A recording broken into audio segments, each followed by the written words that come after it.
자식들의 방문이 늘어날수록 제 생활은 점점 더 무기력해졌습니다. 금요일 저녁이면 큰아들네 식구들 저녁 준비에 불시에 찾아오는 작은아들의 돈 타령에 제 삶을 찾고 싶다는 마음과 자식들에게 미안한 마음이 거울 속 제 얼굴처럼 양쪽으로 갈라져 있었습니다. 안녕하세요. 저는 72세 의류 수선집을 운영했던 김순자입니다. 30년 전 남편과 사별하고 세 자녀를 키우기 위해 시작한 의류 수선집이 제 인생의 전부였습니다. 골목 끝자락에 자리 잡은 작은 가게는 매일 아침 7시면 문을 열었습니다. 손님들의 옷을 고치면서도 아이들 걱정이 떠나지 않았습니다. 밤늦게까지 수선 일감을 처리하던 어느 날 민수가 찾아왔던 기억이 납니다. 어머니, 이제 그만 쉬세요. 제가 생활비 드릴게요. 하지만 저는 고개를 저었습니다. 자식들이 온전히 자립할 때까지는 일을 멈출 수 없었으니까요. 재봉틀 소리가 울리는 동안 저는 새 아이의 든든한 버팀목이 되어주었습니다. 매일 아침 문을 열고 매일 밤 문을 닫으며 보낸 30년. 그 시간 동안 수선한 옷만 해도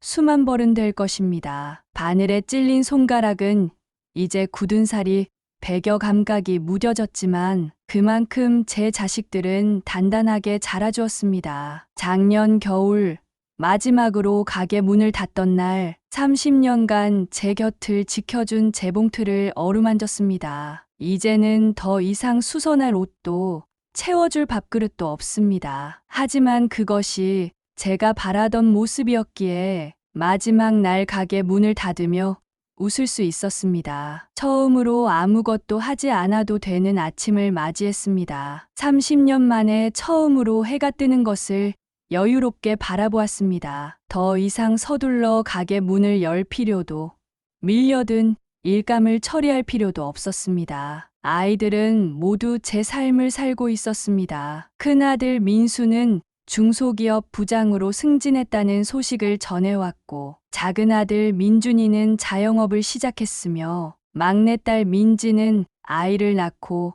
전업주부로 살고 있었습니다. 처음에는 이렇게 혼자 있는 시간이 낯설었습니다. 매일 아침 일찍 일어나는 습관은 여전했지만 더 이상 서둘러 갈 곳이 없다는 사실이 어색했습니다. 그래도 차츰 이 평화로운 시간에 익숙해져 갔습니다. 이제는 정말 내 시간이구나. 처음으로 마음껏 늦잠을 자보기도 하고 텔레비전 드라마를 정주행해 보기도 했습니다. 아침에는 베란다에 작은 화분을 놓고 방울토마토도 키워보았습니다. 수십 년 만에 처음으로 제 의지대로 하루를 보낼 수 있다는 사실이 신기했습니다. 이웃들과 이야기를 나눌 시간도 생겼습니다. 평생 일만 하다 보니 이웃과 교류할 기회가 없었는데 이제는 복도에서 마주치면 반갑게 인사를 나누고 이야기꽃을 피울 수 있게 되었습니다. 저녁이면 아파트 단지를 한 바퀴 돌면서 산책을 했습니다. 멀리 보이는 산을 바라보며 걷다 보면 마음이 편안해졌습니다. 이렇게 아무것도 하지 않아도 되는 시간이 누군가에겐 외롭고 쓸쓸할 수 있겠지만 저에게는 그토록 기다려온 선물 같은 시간이었습니다. 매일 같은 시간에 산책을 하다 보니 자연스럽게 마주치는 이웃들이 생겼습니다. 그 중에서도 등산복 차림의 단체가 눈에 띄었습니다. 매주 토요일마다 이른 아침 그들은 활기찬 모습으로 산행을 떠났습니다. 순자 씨, 우리 등산 동호회에 들어오시는 게 어떠세요? 평생 일만 하셨으니 좀 쉬면서 산도 다니고 맑은 공기도 마시면 좋아요. 처음에는 망설였습니다. 평생 재봉틀 앞에만 앉아 있다가 갑자기 산을 오른다는 것이 두려웠기 때문입니다. 하지만 이웃의 따뜻한 권유에 용기를 내어 동호회에 가입했습니다. 첫 산행날 떨리는 마음으로 아파트 입구에 나갔습니다. 20명 정도의 회원들이 모여 있었고 모두 저와 비슷한 연배의 분들이었습니다. 처음 도전한 산은 북한산 둘레길이었습니다. 숨이 가빴지만 정상에 올랐을 때의 그 기분은 말로 표현할 수 없었습니다. 산 정상에서 바라보는 도시의 전경은 마치 다른 세상 같았습니다. 30년간 좁은 가게에서만 바라보던 세상과는 완전히 달랐습니다. 회원들과 나누는 도시락은 그 어떤 진수성찬보다 맛있었고, 함께 부르는 노래는 가슴을 뭉클하게 했습니다. 매주 토요일, 이른 아침부터 시작되는 산행은 제 인생의 새로운 활력이 되었습니다. 주말마다 산에 오르면서 체력도 좋아지고 얼굴에 혈색도 돌았습니다. 회원들과 산행 후 마시는 막걸리 한 잔의 여유도 생겼습니다. 처음으로 제 또래의 친구들이 생겼고 그들과 함께하는 주말이 즐거웠습니다. 금요일 저녁 산행 준비를 위해 등산복과 배낭을 정리하고 있을 때 초인종이 울렸습니다. 문을 열어보니 큰아들 민수와 며느리 그리고 두 손주들이 서 있었습니다. 어머니, 오늘은 일찍 퇴근해서 저녁 먹으러 왔어요. 와이프가 어머니표 된장찌개가 먹고 싶다고 해서요. 이미 등산복을 꺼내놓고 내일 산행 준비를 하던 중이었는데 민수는 그런 제 모습을 보고도 아무렇지 않게 말했습니다. 손주들은 벌써 신발을 벗고 거실로 들어가 텔레비전을 켰고 며느리는 장바구니를 들고 부엌으로 향했습니다. 어머니 내일은 그냥 저희랑 같이 아침도 드시고 주말 즐기시죠. 민수의 목소리에 마음이 무거워졌습니다. 결국 그날 밤 식사를 차려주고 손주들과 시간을 보내다 보니 내일 산행은 힘들겠다는 생각이 들었습니다. 저는 동호회 회원들에게 처음으로 불참 문자를 보냈습니다. 이후로도 민수네는 금요일 저녁이면 종종 찾아왔습니다. 회사 일이 바빠 평일에는 못 온다면서도 꼭 제가 산행 가기 전날 저녁에 맞춰왔습니다. 늦은 시간까지 아들 내외의 저녁을 차려주고 손주들과 놀아주다 보면 다음 날 산행은 자연스럽게 취소될 수밖에 없었습니다. 이제는 금요일만 되면 현관벨 소리에 긴장이 됩니다. 그러던 어느 날 밤, 이번에는 작은 아들 민준이가 찾아왔습니다. 평소와 달리 어두운 표정이었습니다. 어머니 정말 죄송한데 이번 달 카드값을 못 막았어요. 장사가 너무 안 되어서 그런데 100만 원만 빌려주시면 다음 달에 꼭 갚을게요. 가게 운영이 어렵다는 민준이의 모습에 가슴이 아팠습니다. 30년간 의류 수선집을 하며 모아둔 적금이 있었지만 그건 제 노후를 위해 차곡차곡 모아둔 것이었습니다. 한 달 뒤 민준이는 이자도 주겠다며 이번엔 300만 원을 빌리러 왔습니다. 월세가 밀렸다고 했습니다. 그 다음 달에는 거래처 어음을 막아야 한다며 500만 원을 요구했습니다. 점점 커지는 금액에 제 마음도 복잡해졌습니다. 주중에는 막내딸 민지가 찾아왔습니다. 처음에는 저를 걱정하는 마음에 살림을 도와주겠다며 가벼운 마음으로 시작했습니다. 아이들이 학교에 가고 나면 시간이 많다면서 일주일에 한 번씩 찾아오기 시작했습니다. 하지만 점차 민지의 도움은 과잉보호로 변해갔습니다. 냉장고 속 유통기한이 조금이라도 지난 음식들은 모두 버렸고 오래된 그릇이나 식기들도 위험하다며 새 것으로 바꾸어 놓았습니다. 제가 평생 써온 물건들이 하나둘씩 사라지고 민지가 고른 새로운 물건들로 채워져 갔습니다. 특히 등산 이야기만 나오면 민지의 얼굴이 굳어졌습니다. 아파트 단지 산책도 벅찰 나이라며 제 건강을 걱정하는 듯한 말투로 등산을 만류했습니다. 현관 옆에 놓아둔 등산 배낭도 허리에 무리가 간다며 치워버렸습니다. 30년간 의류 수선집을 하면서 한 번도 아픈 적 없는 제가 이제는 딸의 눈에 그저 노쇠한 어머니로만 보이는 것 같아 마음이 아팠습니다. 자식들의 각기 다른 간섭이 제 일상을 조금씩 갉아먹고 있었습니다. 큰아들은 금요일 저녁을, 작은아들은 돈을, 그리고 딸은 제 생활 전반을 통제하려 했습니다. 매일 아침 거울을 보며 수십 번 묻습니다. 정말 내가 그렇게 무기력하고 나약한 노인이 되어버린 걸까요? 자식들의 애정 어린 걱정이 때로는 제 자존심을 상하게 했습니다. 평생을 홀로 자식들을 키워낸 강인한 어머니가 아닌 이제는 그저 보살핌이 필요한 연약한 노인으로 취급받는 것 같아 서글펐습니다. 등산 동호회 회원들과의 약속은 점점 더 지키기 어려워졌습니다. 금요일 저녁마다 찾아오는 큰아들 민수의 가족들 때문에 토요일 아침은 늘 피곤했습니다. 밤늦게까지 손주들과 시간을 보내고 나면 이른 아침 산행은 체력적으로 버거웠습니다. 작은 아들 민준이는 불규칙한 시간에 찾아와 돈을 빌려갔습니다. 처음에는 100만 원으로 시작했던 금액이 어느새 1000만 원을 향해 가고 있었습니다. 돈을 빌려줄 때마다 통장 잔고는 줄어들었고 그만큼 제 마음의 여유도 함께 줄어들었습니다. 딸 민지는 제 건강을 핑계로 등산을 만류했습니다. 등산 가방을 숨기고 등산화를 버리고 등산복을 치워버렸습니다. 새로 사다 준 운동화로 아파트 단지만 걸으라고 했습니다. 한 발자국이라도 더 멀리 나가려 하면 전화를 걸어 확인했습니다. 동호회 단체 채팅방에는 제 불참 메시지가 쌓여갔습니다. 오늘은 집안일이 있어서 컨디션이 좋지 않아서 다음 주에는 꼭 참석하겠습니다. 같은 변명들로 채워졌습니다. 산행 사진을 보면서 멀어져가는 산과 회원들이 아쉬웠습니다. 동호회 회장님이 보내주신 지난주 산행 사진을 보며 한숨이 나왔습니다. 회원들은 새로 생긴 등산로를 따라 정상에 올랐다고 했습니다. 그 길을 함께 걷지 못한 것이 너무나도 아쉬웠습니다. 창밖으로 보이는 산을 바라보며 점점 더 멀어져가는 제 자신을 발견했습니다. 등산 동호회 회원들의 태도도 조금씩 변해갔습니다. 처음에는 제가 불참할 때마다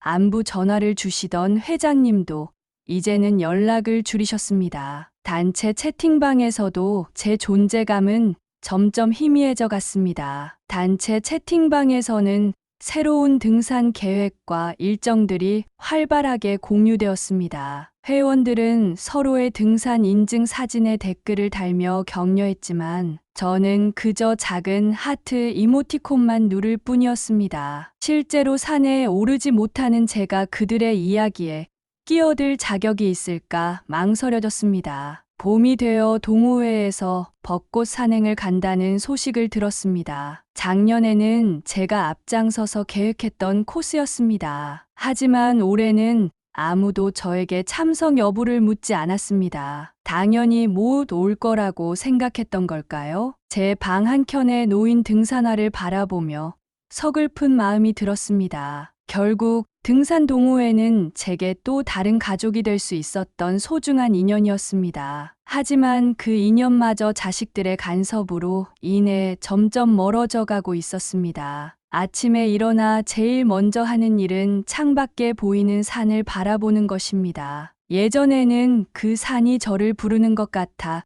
가슴이 설렜는데 이제는 그저 멀리서 바라만 보는 풍경이 되어버렸습니다. 커튼을 치고 이불을 덮은 채 휴대폰만 바라보는 날이 늘어갔습니다. 자식들의 방문이 늘어날수록 제 생활은 점점 더 무기력해졌습니다. 금요일 저녁이면 큰아들네 식구들 저녁 준비에 불시에 찾아오는 작은 아들의 돈 타령에 주중에는 딸의 지나친 간섭까지 제 일상은 온통 자식들을 위한 시간으로 채워졌습니다. 한때 즐겨 듣던 산행 노래도 이제는 틀지 않게 되었습니다. 동호회 채팅방에서는 회원들의 즐거운 이야기가 계속되었지만 저는 그저 조용히 채팅방을 나가버렸습니다. 밤이면 찾아오는 불면증도 심해졌습니다. 잠들지 못한 채 천장만 바라보며 지나온 시간들을 떠올립니다. 30년간 의류 수선집을 하면서도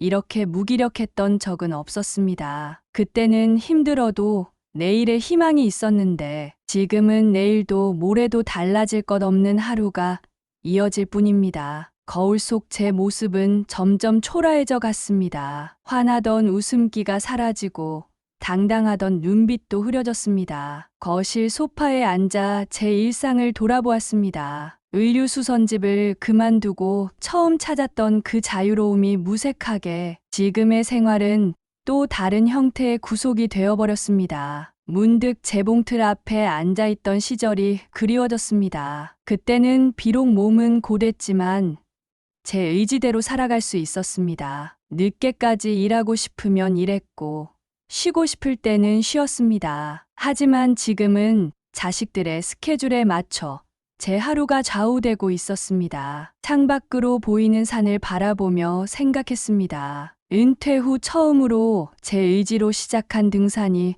얼마나 소중한 경험이었는지를 산에 오를 때마다 느꼈던 성취감, 동호회 회원들과 나누었던 따뜻한 이야기들, 그리고 무엇보다 제가 다시 김순자라는 한 사람으로 존재할 수 있었던 그 시간들. 자식들의 사랑이 고맙지만 이제는 제 삶을 되찾고 싶었습니다. 어떤 결정을 내리기 전에는 늘 자식들의 얼굴이 떠올랐습니다. 제가 강하게 나오면 민수는 서운해할 것이고 민준이는 더욱 발걸음을 끊을 것이며 민지는 또 건강을 핑계로 저를 다그칠 것입니다. 평생 자식만 바라보고 살아온 제가 이제 와서 자식들의 관심을 거부한다는 게 이기적으로 느껴졌습니다. 특히 어린 시절 자주 안아주지 못했던 기억이 떠오를 때면 마음이 약해졌습니다. 재봉틀 앞에 앉아 밤늦게까지 일하느라 아이들과 충분한 시간을 보내지 못했습니다. 운동회 날 도시락을 싸주지 못해 울던 민지의 모습, 학부모 참관 수업에 가지 못해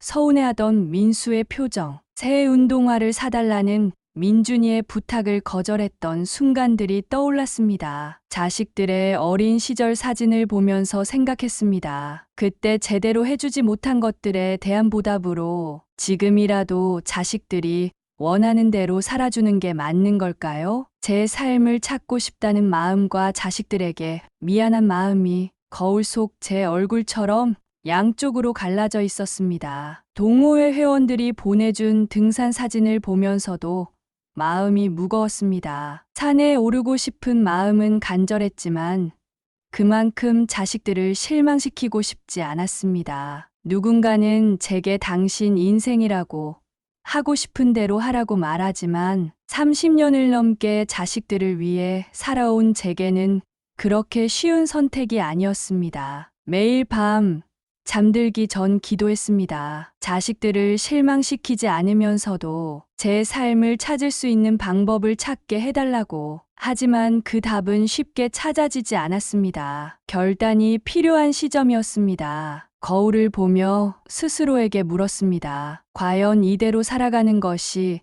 자식들을 위한 것일까? 세상에서 가장 불행한 부모는 자식에게 짐이 되는 부모라고 하지만 세상에서 가장 불행한 노인은 자신의 삶을 포기한 노인이 아닐까요? 의류수선집을 운영하던 시절을 떠올렸습니다. 힘들 때마다 저를 지탱해 준 것은 제 자신에 대한 자부심이었습니다. 남편 없이도 도움 없이도 세 자녀를 훌륭하게 키워낸 제 자신이 자랑스러웠습니다. 하지만 지금의 제 모습은 어떻습니까? 자식들의 일정에 맞춰 살아가고 그들의 방문이 부담스러워 현관문을 두려워하는 제 자신이 낯설기만 했습니다. 동호회 채팅방을 다시 들어가 보았습니다. 새로운 산행 일정과 등산로 사진들이 가득했습니다. 제가 없는 동안에도 그들은 새로운 길을 개척하고 더 높은 정상을 향해 나아가고 있었습니다. 문득 깨달았습니다. 변화는 제게만 필요한 것이 아니었습니다. 자식들도 새로운 관계를 배워야 했습니다. 식탁에 앉아 종이를 꺼내 계획을 세웠습니다. 자식들과 대화할 시간을 정하고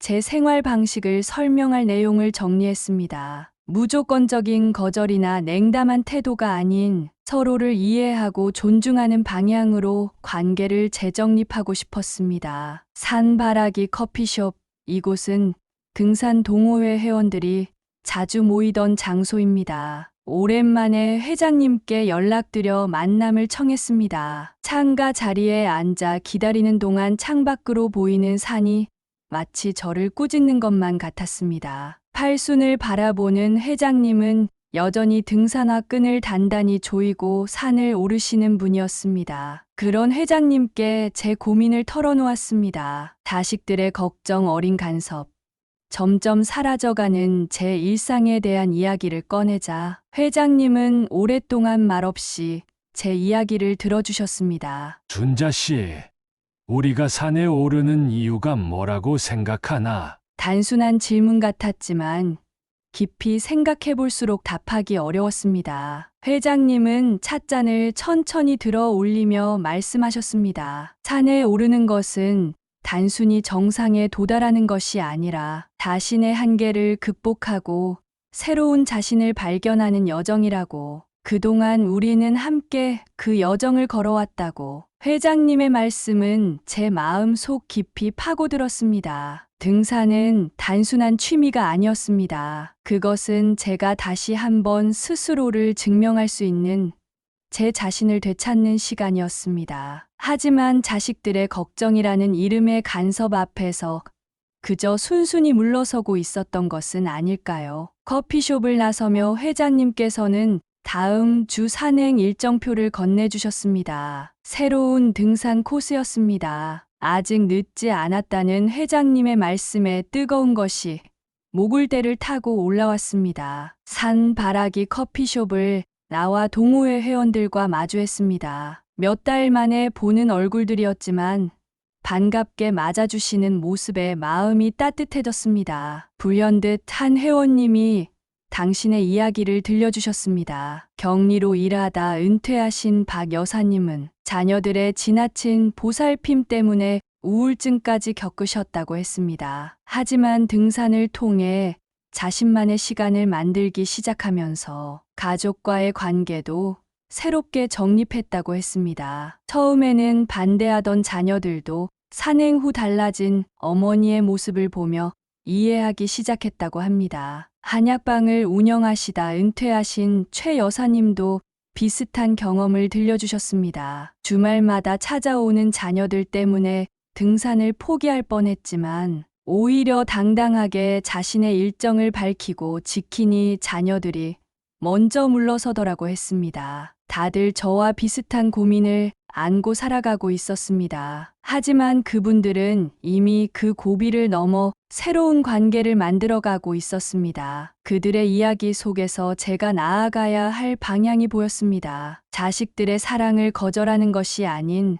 서로를 이해하고 존중하는 새로운 관계를 만들어가는 것. 그것이 제가 찾던 답이었습니다. 커피숍을 나서는 길, 창밖으로 보이는 산이 더 이상 저를 질책하지 않았습니다. 오히려 따뜻하게 손짓하며 부르는 것 같았습니다. 이제는 제가 선택해야 할 때였습니다. 30년간 의류 수선집을 하면서도 포기하지 않았던 제 삶의 주도권을 은퇴 후 자식들의 걱정이라는 이름 앞에서 너무 쉽게 내려놓은 것 같았습니다. 회장님과 동호회 회원들의 이야기를 들으며 깨달았습니다. 진정한 효도는 부모가 건강하고 행복한 삶을 사는 것이라는 걸. 달력을 펼쳐 다음 주 등산 일정을 동그라미로 표시했습니다. 더 이상 망설이지 않기로 했습니다. 자식들의 방문이나 요구를 거절하는 것은 나쁜 게 아니라고 스스로를 설득했습니다. 오히려 제가 행복해야 자식들도 진정으로 행복할 수 있을 것이란 확신이 들었습니다. 장롱 깊숙이 넣어두었던 등산복을 꺼내 다렸습니다. 먼지가 쌓인 등산화를 닦으며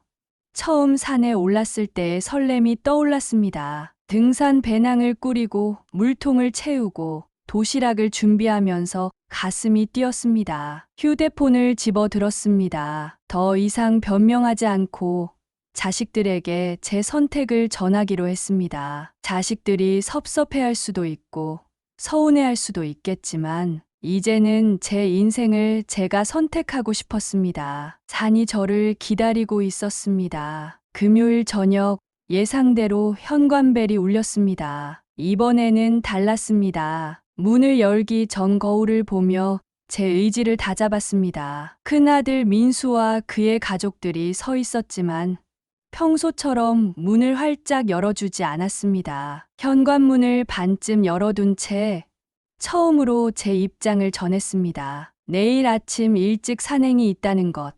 이제부터는 매주 토요일이 제 등산 일정이라는 것을. 민수의 표정이 굳어졌지만 더 이상 망설이지 않았습니다. 며느리는 당황한 기색이 역력했고 손주들은 영문을 모르겠다는 표정이었습니다. 어머니, 저희가 왔는데 산에 가신다고요? 그 말에 제 마음도 흔들렸습니다. 하지만 이미 결심했습니다. 30년 동안 한 번도 제 일을 중단하지 않았던 것처럼 이제는 제 삶을 지켜나가고 싶었습니다. 자식들에게 민폐가 되지 않는 선에서, 그리고 제가 행복할 수 있는 선에서 새로운 관계를 만들어가고 싶었습니다. 결국 그날 밤 민수네 가족은 돌아갔습니다. 현관문을 닫으며 눈물이 났지만 동시에 묘한 해방감도 느꼈습니다. 오랜만에 일찍 잠자리에 들었고 내일의 산행을 위해 알람을 맞추었습니다. 침대에 누워 천장을 바라보며 생각했습니다. 이것이 자식들을 위한 길이기도 하다고. 달력에 빨간색으로 동그라미를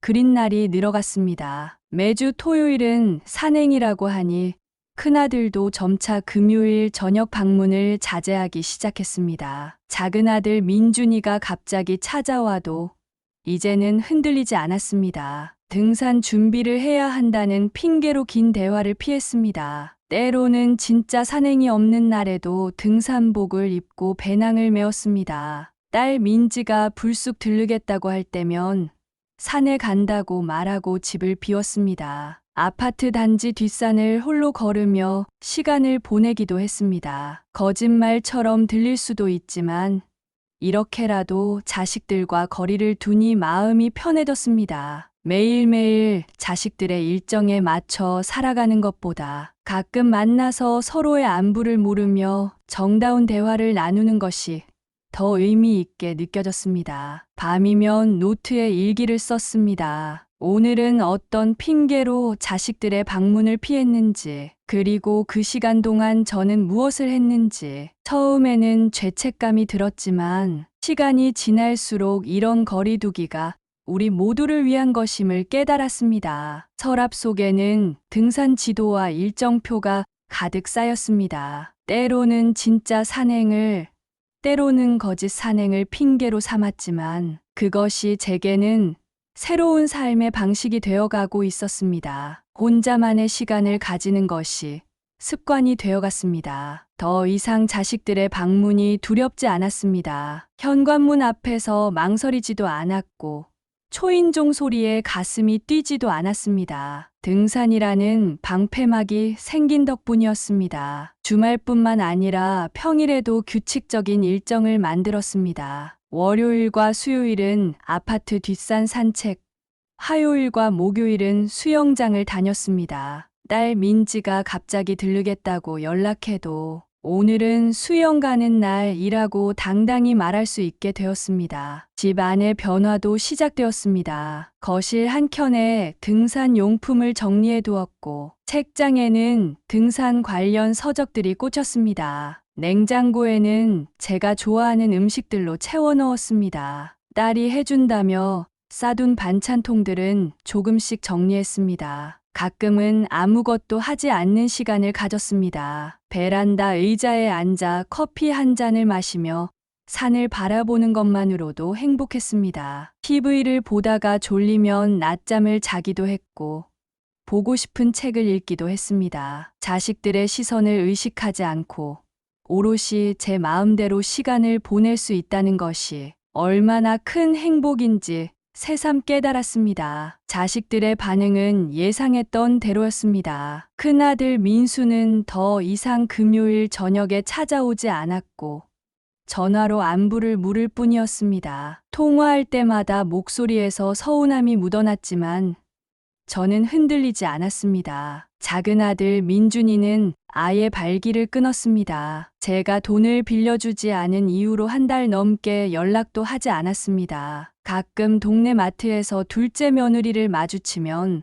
어색한 인사만 나눌 뿐이었습니다. 가장 큰 반발은 딸 민지에게서 왔습니다. 어느 날 아침 제가 등산 준비를 하고 있을 때 민지가 찾아왔습니다. 건강도 안 좋으신 분이 무슨 등산이냐며 한참을 잔소리를 늘어놓았습니다. 심지어 혼자 사는 것도 걱정된다며 자기 집으로 모시고 가겠다는 말까지 꺼냈습니다. 자식들의 서운함과 원망이 매일매일 전화와 문자로 전해졌습니다. 명절이나 제사 때도 예전처럼 적극적으로 돕지 않는다며 하소연하는 소리도 들려왔습니다. 동네 슈퍼마켓 주인은 민지가 와서 한참을 울고 갔다는 말을 전해주기도 했습니다. 하지만 이런 시간도 지나가리라 믿었습니다. 자식들도 언젠가는 제 선택을 이해해줄 것이라 생각했습니다. 30년 동안 자식들을 위해 살아온 제가 이제는 저를 위해 살고 싶다는 것을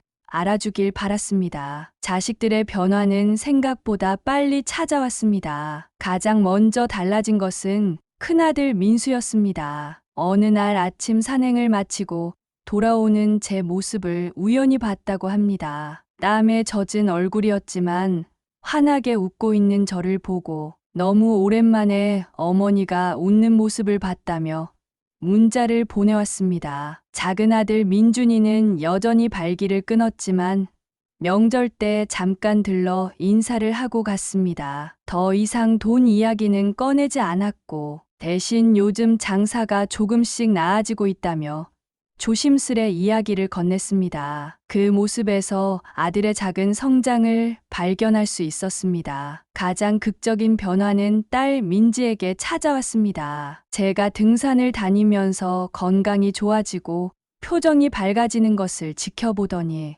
어느 날부터인가 잔소리 대신 등산 때 필요한 물품을 사다 주기 시작했습니다. 처음에는 그저 걱정이 되어서 시작한 일이었겠지만 점차 제 생활을 인정하고 존중하는 모습을 보여주었습니다. 자식들은 이제 미리 약속을 잡고 찾아왔습니다. 불쑥 방문하는 일도 줄었고 전화를 할 때도 제 일정을 먼저 물어보았습니다. 서서히 각자의 공간과 시간을 지키는 법을 배워가는 모습이 대견했습니다. 매달 마지막 주 토요일은 자식들과의 약속된 만남의 날이 되었습니다. 더 이상 불시에 찾아오거나 갑작스러운 요구를 하지 않았습니다. 대신 한 달에 한 번 정해진 날에 모여 식사를 하며 서로의 근황을 나누었습니다. 큰 며느리는 이제 된장찌개가 먹고 싶다고 하면서도 어머님 일정에 맞춰서 찾아뵐게요. 라는 말을 잊지 않았습니다. 작은 아들은 장사가 잘 되면 그동안 빌린 돈을 갚겠다고 했지만 저는 그저 스스로 열심히 사는 모습을 보여주는 것만으로도 충분하다고 말해주었습니다. 딸 민지는 살림을 도와주겠다며 글르는 대신 등산 동호회 활동 사진을 보자며 찾아왔습니다. 때로는 등산복 쇼핑을 함께 가자고 제안하기도 했습니다. 더 이상 저를 돌봐야 할 대상이 아닌 하나의 독립된 인격체로 대하기 시작했습니다. 한 달에 한 번뿐이지만 오히려 예전보다 더 풍성한 대화가 오갔습니다. 서로의 생활을 존중하게 되니 만남의 질이 달라졌습니다. 자식들도 이제는 제 이야기를 귀 기울여 들어주었고 저 역시 그들의 고민을 더 깊이 이해하려 노력했습니다. 동호회 회장님이 갑자기 건강 검진에서 무리한 운동을 피하라는 소견을 받으셨습니다. 그러던 어느 날 회원들이 모인 자리에서 뜻밖의 제안을 받았습니다. 새로운 산행대장을 맡아달라는 것이었습니다. 처음에는 망설였습니다. 하지만 인류 수선집을 운영하며 익힌 꼼꼼함과 책임감이 이제는 산행에서 빛을 발했습니다. 등산 코스를 연구하고 날씨를 체크하고 회원들의 체력 상태를 고려해 일정을 조율했습니다. 산행 중간 휴식 시간이면 제가 만든 김밥을 나눠 먹으며 이야기꽃을 피웠습니다. 자식들의 도시락을 싸던 솜씨로 이제는 동호회 회원들의 간식을 준비했습니다. 회원들은 제 김밥이 산에서 먹는 별미라며 칭찬했습니다. 자식들은 더 이상 저를 돌봐야 할 대상으로 여기지 않았습니다. 대신 각자의 삶을 살아가는 독립된 인격체로 존중하기 시작했습니다. 오히려 제 조언을 구하고 제 경험에서 지혜를 배우려 했습니다. 서로를 있는 그대로 인정하게 되자 진정한 가족의 의미를 깨달을 수 있었습니다. 동호회 회원들과 산행을 마치고 나누는 막걸리 한 잔의 여유는 자식들의 끼니를 챙기던 때보다 더 행복합니다. 누군가의 어머니가 아닌 김순자라는 한 사람으로 존재할 수 있는 시간이기 때문입니다. 산에서 내려다보는 세상은 참 아름답습니다. 사랑수다방에서 들려준 순자 어머님의 이야기처럼 우리 모두는 자신만의 삶이 필요합니다. 여러분의 이야기도 사랑수다방에서 나눠주세요. 구독과 좋아요 버튼을 누르시면 2025년 을사년에는 더 큰 행복과 건강이 찾아올 거예요.